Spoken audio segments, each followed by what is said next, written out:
একটি গভীর জঙ্গলের পাশে ছিল একটি ছোট্ট পুকুর। সেই পুকুরে বাস করত একটি মাছ, নাম তার ছিল মিঠু। মিঠু ছিল খুব চঞ্চল ও কৌতূহলী স্বভাবের। সে সারাদিন পুকুরের জলে এদিক ওদিকে ঘুরে বেড়াত, ছোট ছোট কীট ধরে খেত আর মাঝে মাঝে পুকুরের নিচে শিলার ফাঁকে লুকিয়ে থাকত। তার জীবন ছিল শান্ত, কিন্তু সে সব সময় ভাবত পুকুরের বাইরে কি কিছু আছে। একদিন পুকুরে এক নতুন অতিথি এলো, একটি সবুজ ব্যাঙ। তার নাম ছিল ঝমঝম। সে জঙ্গলের কাছের ডোবা শুকিয়ে যাওয়ায় নতুন আশ্রয়ের খোঁজে এই পুকুরে এসেছে। প্রথমে মিঠু খুব অবাক হলো, কারণ সে আগে কখনো ব্যাঙ দেখেনি। ব্যাঙও মিঠুকে দেখে মুচকি হাসল। তখন ব্যাঙ মাছটিকে বলল, হ্যালো, আমি ঝমঝম। তুমি কে? ব্যাঙ বলল, আমি মিঠু। মিঠু তখন আবার জিজ্ঞেস করল মাছটিকে, তুমি কি সাঁতার জানো?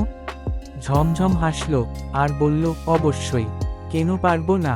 আমি জলে সাঁতার কাটতেও পারি, আবার ডাঙায় লাফিয়েও বেড়াতে পারি।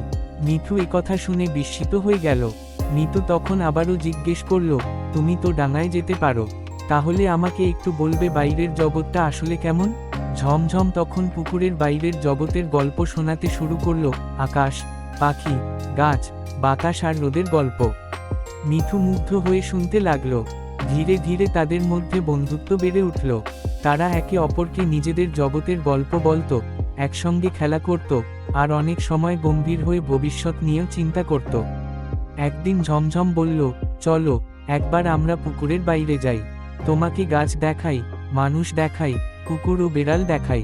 মিঠু দুঃখ নিয়ে বলল, আমি তো জলের বাইরে বাঁচতে পারি না, আমি শুধু কল্পনাতেই সেই জগৎ দেখতে পারি। ঝমঝম চুপ হয়ে গেল।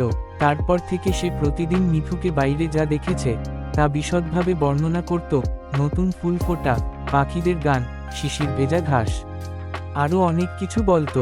মিঠু কল্পনায় সেসব অনুভব করত আর ভাবত যেন সে নিজেই সেই জায়গায় রয়েছে। সময় গড়াতে লাগলো। এক বর্ষার রাতে প্রবল বৃষ্টি হলো, পুকুর উপচে আশপাশেও প্লাবিত হলো। ঝমঝম বলল, এটাই একটা সুযোগ, তুমি চাইলে এখনই একটু বাইরে যেতে পারো, জল আছে চারদিকে। মিঠু সাহস করে পুকুরের প্রান্তে এলো, একটু বাইরেও সরে গেল, কিন্তু তখনই সে অনুভব করল তার নিঃশ্বাস নিতে কষ্ট হচ্ছে।